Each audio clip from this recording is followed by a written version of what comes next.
tonight. It's your girl Mariah is in the building. And I said I'm going to start going live on here. So here I am. No, but real talk, y'all. Let's talk about it.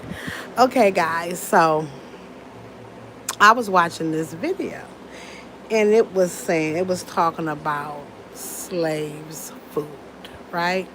How a lot of foods that were considered slave food is now a delicacy. And it sits on a lot of people's tables. So, clock that to our ancestors was awesome because even they meals made it through, okay? Not only them, because I'm going to say they made it because here I sit today. Because without them, I wouldn't exist, right? Right. Let's make it make sense, guys. Well, so when I was watching a video, it was intriguing to me about the slave food. Okay, let me see. I'm gonna try to do it off my head because I can only go off what I remember some of the things. So I might not be correctly correct, but I'm gonna try my best to give y'all the best that I can remember.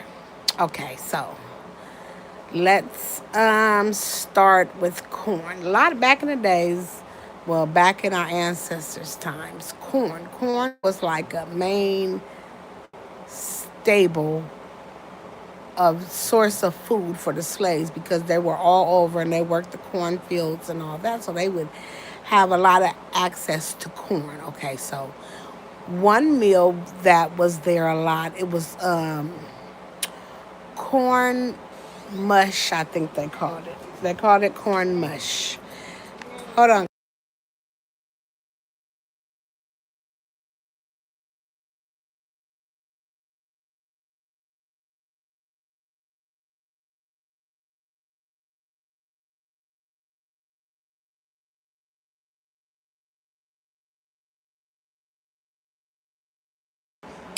Sorry, guys. I'm a grandmother 24/7. So when the grandkids pop in, I must pause and give them my undivided attention. Right? Right. Okay, now.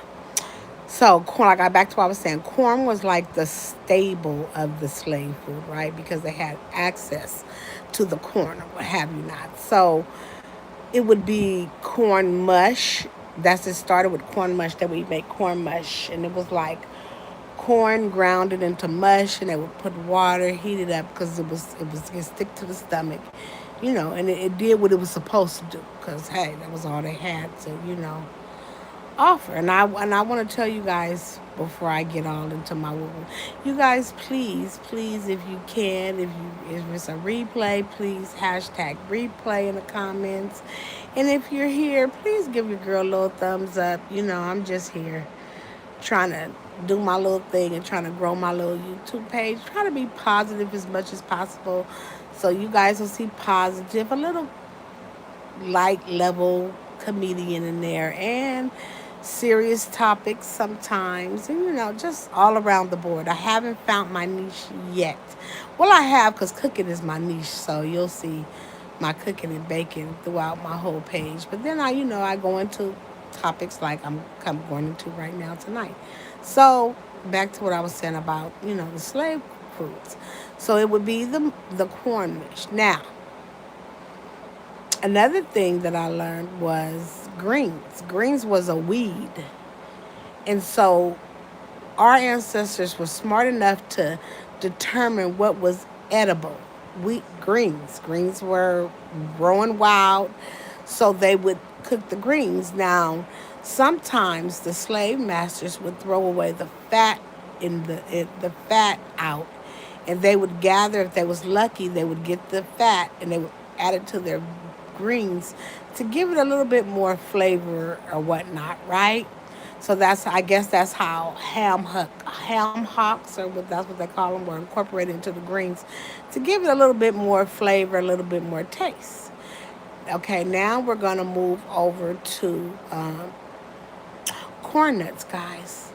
This was one that I was like, what?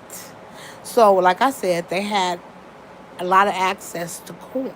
So they would dry the corn nuts, pop them corn, and they would pop them enough to they would become corn nuts. And what they would do is those that worked at the cotton fields, they would make them sacks of corn nuts. And as they're in the field, they can stop and chew on a couple of corn nuts so they can keep going. Because you burned a lot of energy when they were out there in the cotton fields. And they would get hungry. So they carried the little sacks with the corn nuts in there. And another one was grits. Now, let's talk about grits. I, myself, did not know. I always thought grits was a rice grinded up. But grits is actually the crumb of it's called broken corn. Grits is actually corn. It's broken corn. So I guess when they would, they would,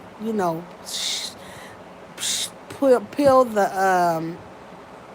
shut the corn, the broken corn crumbs. Cause see, food was scarce, so nothing could go to waste. So they would have to utilize almost everything. So after they shut the corn and they shaved it off of the corn huff, if that's what it's called, the corn, the thing that holds the corn on. Yeah, I don't know.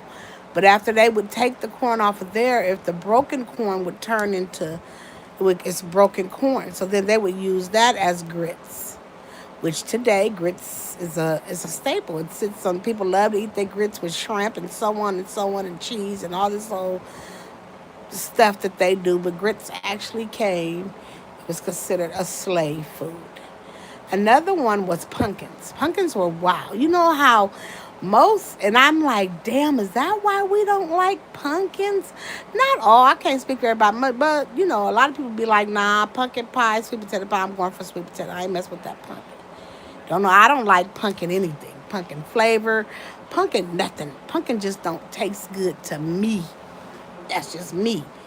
But a lot of black people be like, nah, I don't like pumpkin. I wonder, is it because back then it was all we had, and did we inherit the dislike for it? Because not only did they use the pumpkin seeds actually was a slave. There again, they would dry them out, roast them, and there again in the field, they would use them for energy. See how that works? Wow, our ancestors were so amazing. You can't tell us nothing. They survived, baby, with the bare minimum. Can't tell me we ain't special, my love. Ain't no way. Ain't no way. They used to call us dumb. Dumb where? Y'all gave us nothing and we made something that still in this. They still make money off the stuff that we use that they thought was nothing.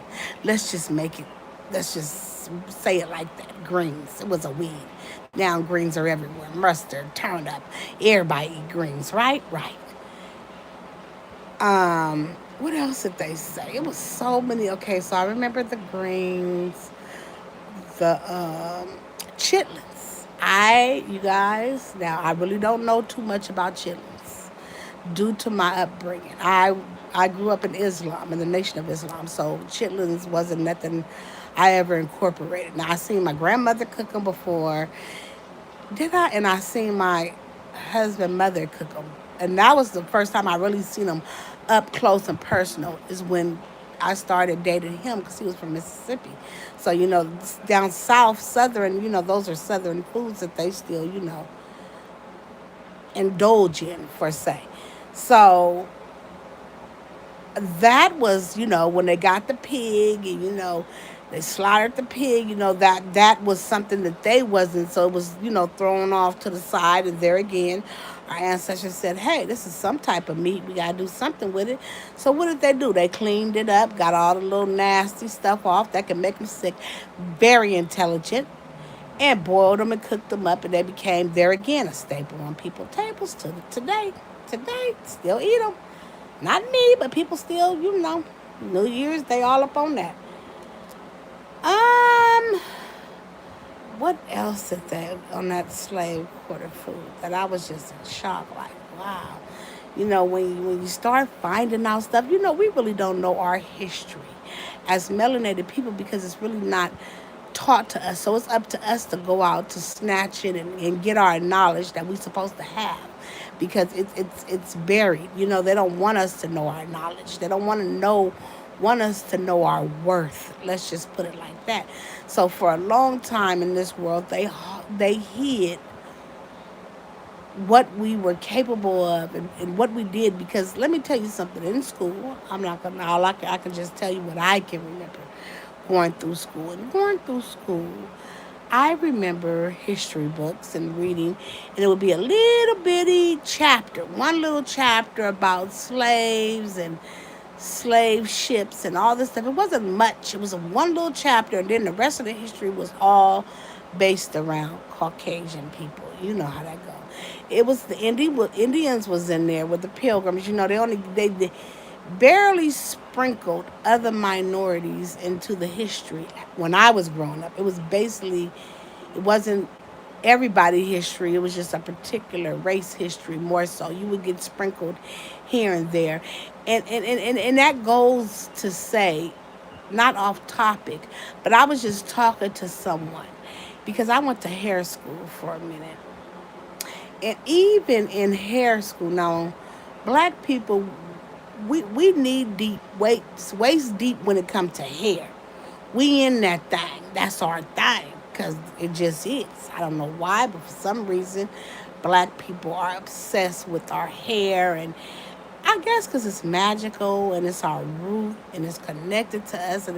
But you know, we love our hair. So I was in hair school. And what I learned in hair school, to get to the floor, okay, you had to finish all these levels. You had to work with the dyes, the manicures, the fingernails, and the haircuts, and everything had a time.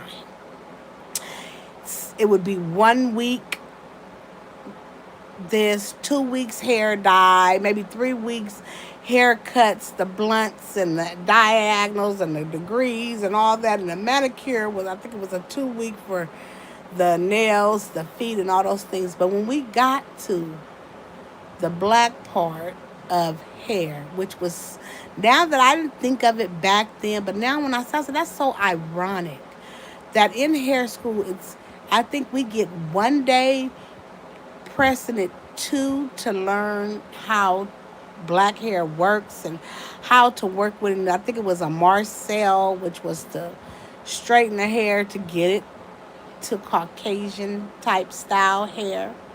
And that was it. It didn't go into deep into the chemicals and the braiding. Well, when I was in there, was nothing about braiding at all. And that's crazy because braiding is part of our history. It's a staple in our history, to be exact. It was used for maps. It was used to hide rice. It was used for a lot of positive things. There again, they don't want us to know how powerful we really are. They want us to think that we just the lowest of the low, and don't ever think that we just, which we are. When something is powerful, you can't keep trying to bury it, because it's always going to float to the top. You can't sink it because it always floats to the top, and that's just what it is. And so I was thinking about that too. We're back to school and history, it was just crazy. So another one I seen, it was the slave that she was a slave. She was the slave cereal, and y'all put the rest to it, right? And so they told a story. I can't remember her name. I hate when I do this. My memory is just so shot. But they told a story about how she cooked for this one particular family. But before she became the person that would serve the so-called masters in their kitchen and cook up all those good cookings, because you already know, hands down, that's we do our shit in the kitchen. So of course they had no choice but to put us in there because we was slaying that shit, just period. And so before she had did that, it was a time that came that they had took her 2 children from her, pried her out of her oranges, separated them, and sold them to different plantations, right? So her destiny from there on was to find her children, to get reunited with her children. So she was in the Wilson's slave plantation, if I'm not mistaken. Well, it was Thanksgiving, and they was gonna have a big Thanksgiving woo-ha, right? This is they're in the main house, they're in the master's house, getting ready for this Thanksgiving dinner. So the slave prepared the Thanksgiving dinner, right? So what she did though was, that's why y'all be talking about we was, no. So slaves were able to buy cyanide, right? They were able to go and they was able to purchase cyanide due to, no, was it rat poison? I think it was rat poison, cyanide. They were able to purchase it because they lived. Remember, they stayed in the slave quarters, and it'd be rodents and all those things. So they was able to purchase that to get rid of the rodents and all those things. Well, she had studied it because she was the only one that in that home that could read and write because someone had taught her. One of the slave master kids had taught her how to read and write. So she would hold classes after dark and would teach all the slaves in the house, whether they was the housekeeper, the janitor, the guardsman, whoever, the butler, whatever they was, she taught all of them to read and write. Well, in the mix of that, she started doing her own research on the cyanide. So what she learned to put it in there where they couldn't recognize it, right? They couldn't recognize the taste. Just enough that they couldn't recognize it, but it could do some damage, right? So what she did was she prepared the Thanksgiving dinner and they all sat down to eat. Now she stood there and she watched all of them eat. She knew the timing and how long it would take it for it to take effect. Everybody, she said, so she stood there and she served the food or whatever. She waited and it started with one of the little girls first. One of the little girls was acting funny, started throwing up and started acting funny. So by the time everybody by this time had already indulged in the food. So by the time they realized that they were all coming down with this thing and that, one of the I think the master wife yelled out, that she poisoned us or whatever. She stood there and watched because she knew it was just a matter of time. They all would be gone. So now she done wiped out this whole celebration. She done wiped them all out. So she went ahead and got on. Once she did that, she got on, right? So the people came to investigate it because after they came in there and they seen her, they was asking her, what did she do? They told her she had to go. They helped her get on and escape, right? So when they came there to investigate this, of course, a couple of the people got tortured, a little bit of lash. They still was holding their tongue, about her, and they finally got somebody to break. So somebody finally told and who she was, and they were looking for her, right? So she would go, so she got away. And when she did this, she had already had her map to the Underground Railroad. She knew what day she was going to do it on and what was going to be her escape route or whatever the case may be.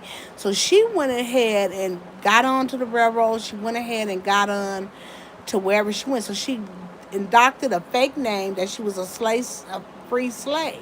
Because she went, I forgot where she went, but wherever she went, this is where slaves were starting to be free. And she got over there, she had that fake name. Well, they were looking for her. Now, they didn't put out warning signs for her and everything. They looking for her, right? So she goes on to go to different plantations. No, she was living on her own. But prior to that, when they started really deep diving into her, this wasn't the first family she had done this to. See, there was no news, no TV, no none of that. It was just if something happened. It was just among the only people that knew about it was the people around that town or where, however it got, the word got out. But come to find out, she had. That's why I said she was one of the first. She was a slave, but she was a serial person, right? And she had went to different plantations. Like I said, she was determined to find her daughters. Well, did she reunite with her daughters? She did. She found her daughters. But she knew that she was high commodity and that she was on a block. She knew that they would be looking for her because what she had did, and they found out she was a serial one, so they was gonna get her, right? So she had got hurt. So she always kept a bottle of the cyanide on her. Because she said if she ever had her back against the walls, she would never let them capture her because she knew the torture would be far greater than just passing over, right? So she kept, so one night she was in the water, so she got cornered. They got her. She got cornered, so she picked up the stuff and she ate it. But before she did all that, but then they say then at that point, they didn't find her. They had her cornered, she did that, and they thought she was, what, I don't know. I can't remember the story to T. But I know that she took the cyanide. She said she refused to let them capture her and put her through torture. So she was just gonna just, if she ever came that way, that's why she kept the cyanide on her. She would just, you know, go ahead and meet with her people on the other side, basically. So I was like, wow, just some of the stories, like things like that could have been taught in history. What's wrong with that? Like, do anybody have the right to take anybody's life? Absolutely not. But back then, it would be justifiable because look at the torture that our ancestors went through. And I just I say it all the time. I don't think it's anybody in this world that could go through what my ancestors went through and still be able to find joy in some kind of way. When they sung their songs, when it was during when they be in the field picking the cottons and they would sing their songs and any joy that they would have, you would say, how could they still find happiness? Because when we think about it, I don't see happiness in there, but some kind of way they found a way to adapt to what it was and to still find joy out of no matter what the situation was, right? Much as we complain, always tell people keep quiet. We have no right to complain because if they could take what they took with my as I kneel and I speak upon my ancestors, because I kneel every time, because those are my heroes. And out of respect, I will kneel and bow my head to I'm no longer here for my ancestors. Because if it wasn't for them, I today would not be able to be on here to even talk to you guys like I am right now. So, I say that to say this. Those are my heroes. I don't think anybody could have went through what they went through, what they seen in their eyes. Just the stories alone break my heart. And I tremble at hearing the stories of mothers being taken advantage of in front of their husband and children's. Mothers witnessing their husbands, their sons, their fathers, their uncles, their cousins, their brothers, and so on being tortured and can't do a thing about it, okay? Mothers having their children snatched away from them for no reason at all. Does it sound familiar? Do it feel like we hearing this story right now in the presence? We are. We're hearing it almost every day. But it's done a different way. It's done a filter way. Supposedly a clean way, but it's still dirty as hell. Don't you ever think it's not. What we're going through right now, no, it can never compare to what our ancestors going to, but damn it is close. How they are gathering up all these brown people, snatching them away from their parents. Same difference. They're trying to reincorporate that type of treatment and treat humans less than humans. How can another human say they greater than the next human? No way. We all come from the same damn creator. And he ain't gonna make no children better than the next. It's equal across the board. Do you see any of your children better than the next? I don't. Absolutely not. They're equal across the board.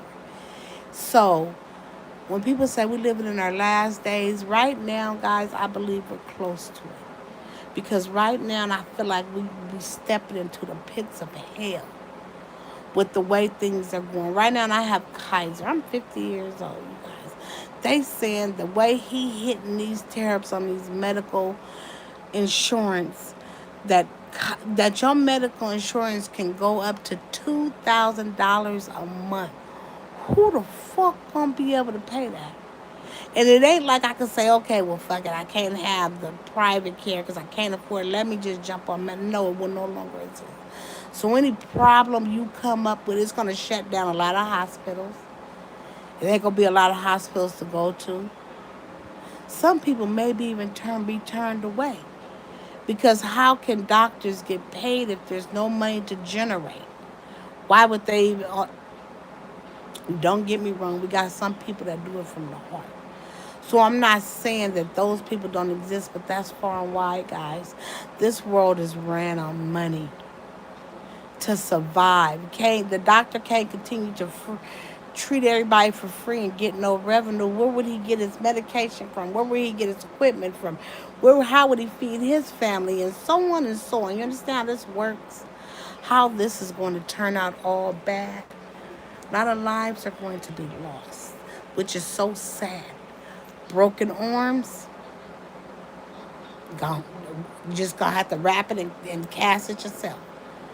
That's when Google gonna play. How do I cast a fractured arm? Because you're not gonna be able to go to the doctor anymore for those type of things. They ain't gonna want to see you for that. And God forbid you get something that's terminal. You God gonna have to step in somewhere. Somewhere God gonna have to appear. I don't know. I don't know what his plan is. I don't know how and what's going to happen, but I just have faith in God. And that he's somewhere lurking. And he just ain't going to let all these people go through this for say. I'm praying, guys. I'm praying because it's going to be rough. Come 2026, guys, if you do leave your car unlocked or leave your door unlocked, you're going to have to stop there. It's going to become a doggy dog world because people are going to be scratching and scribing for crumbs and scraps. You understand what I'm saying? Because it's going to be a lot of hungry people out there. It's going to be a lot of homeless people out there. And it's time's going to become for desperate measures, meaning everybody is an opposition. So you're not going to be able to walk. You might not even be able to walk outside with a goddamn can of soda, water, or anything because everything's going to be scary. It's going to be a scary time because I can only imagine. A lot of people, rely on SNAP, rely on Medi-Cal, Medicare, whatever. Even like me, I got a job. I'm not going to be able to afford my Kaiser anymore. So it isn't even people relying on the government, just relying on yourself, and they want to make it impossible. See, the rich don't bother with that. They got money. They can pay the doctor to fix their children broken arm or whatever the case may be. But we don't got that type of money. Just the average Joe don't got that type of money to pay for childbirth. So I guess we're gonna go back to birthing children at home, huh? Because even if you work and you offer medical insurance, $2,000 a month, most people don't make that type of money to even be able to afford that. We can barely afford to pay $3,000 for these 2-bedroom rat in the hole apartments they try to give you. Because that's where we're going. So it's going to be the decision between taking care of your health or having a roof over your head. You hear me? Me personally, I'm going to take the roof. Because at least if I get sick, I have somewhere to lay down at and rest easy until my maker come to pick me up. You understand what I'm saying? Because it ain't going to be no more doctor homes, funerals. Are people going to be able to pay for those? Well, life insurance still exists. It's going to throw tariffs on that too. Who knows? The way this is going, this is unreal. And anybody that sits there and supports him and allows him to do all this, shame on them too. And everybody has the answer. See, let me tell you something about y'all president. He know his time on this earth is limited. So he do not fear karma, consequences. He don't fear any of those things because he know his time is limited. And his aftermath will forever live on. Yes, he's definitely going to go down in history. And who's coming up behind him, his VP? Hey, ain't no better than him, honey. A little bit worse. Yeah, I was finna be a trauma. I'm tired. I said everybody lace up their boots and just prepare for what's to come. If you believe in your higher power, I say clench your Bible, your Holy Quran, whatever you believe in. Hold on to it tight. Drop to your knees and say a prayer for everybody because everyone needs one. The way this is going, this ain't going too good, child. People with high blood pressure ain't gonna be able to afford their medicine. If they ain't got Medi-Cal no more, we're gonna lose a lot of people, guys. It's just the truth. If you got diabetes, you get those insulin shots and things. If you ain't got the medical to pay for those things anymore, how you gonna get your insulin shot? These are the things that even children that are on insulin, diabetics, how they gonna survive, y'all? What they gonna do? I know there's other ways. I guess we gotta learn and turn back to the earth for the healing because that's what it's gonna have to be. We're gonna literally have to start relying on God's nature, the earth, to heal ourselves for those things. We have to start reading on what drops the blood pressure, what herb you could grow and eat to drop it. But I mean, not just listening, I mean, really knowing that this can do this and how long we survive eating it. It's just crazy. It's just wild how this is going to go as far as medical because that is how people survive to live, y'all. To make your life a little bit longer. Because the food that we incorporate has tore our body up. It has done a number of it. Because we stopped eating from the land and we started eating from process. We started letting people feed us. Allah had already gave us the food of the land and we were supposed to eat it in church, but what we started doing was letting other people harvest our food for us and feed it to us, and they want to stretch it and make $1 out of it. So hell with if you survive in your life, just eat this. But all the repercussion that comes with the cancer, the high blood pressure, the diabetes, all those things are diseases that are created through things that we incorporate in our body that causes our body to have this reaction to it, okay? Because when we ate from the land and the fruit that Allah has given us, whenever we eat from the land,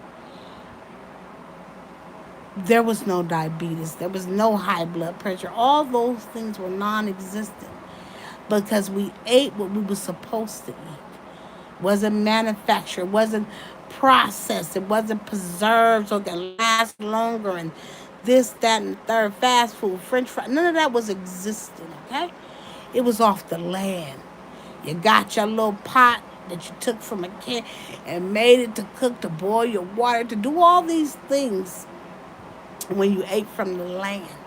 The nuts, the berries, the fruit, all those things. Just no. It's no more. Fruit isn't even real anymore. How the hell do we get a seedless watermelon? That's one thing I just cannot process. Because when I was little, them big black seeds, you had to spit them things. Now you can eat a watermelon without even worrying about a seed. Ain't that ironic? Isn't that kind of strange?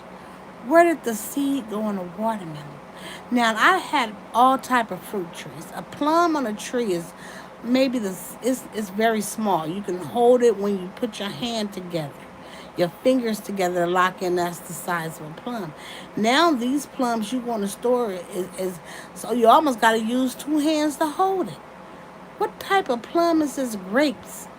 There again, like I said, my father was a Millican. He believed living off the land, so we had grapevines.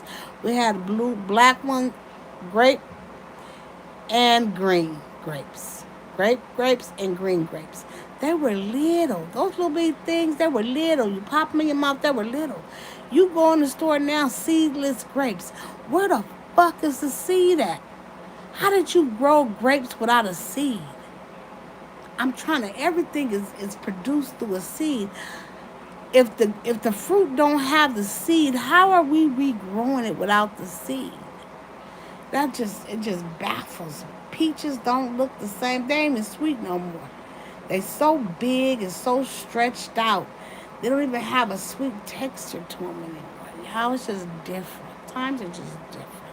I've been on here for 36 minutes, so I'm gonna go ahead and get off here. I just wanted to do a live. I said I was gonna give more attention to my YouTube channel, so I'm trying to work it, as you can see. Everybody have a blessed night, and like I said, you guys can y'all hit the thumbs up in here if you come and you watch this video. Please give me a slight like. Please follow and subscribe. It'll be greatly appreciated. Not follow. Please subscribe to my channel so I can grow my channel, so I can get up there and I can make some little fun yans. Everybody have a blessed day, you guys. And yeah, I'll talk to you guys soon. Bye, guys.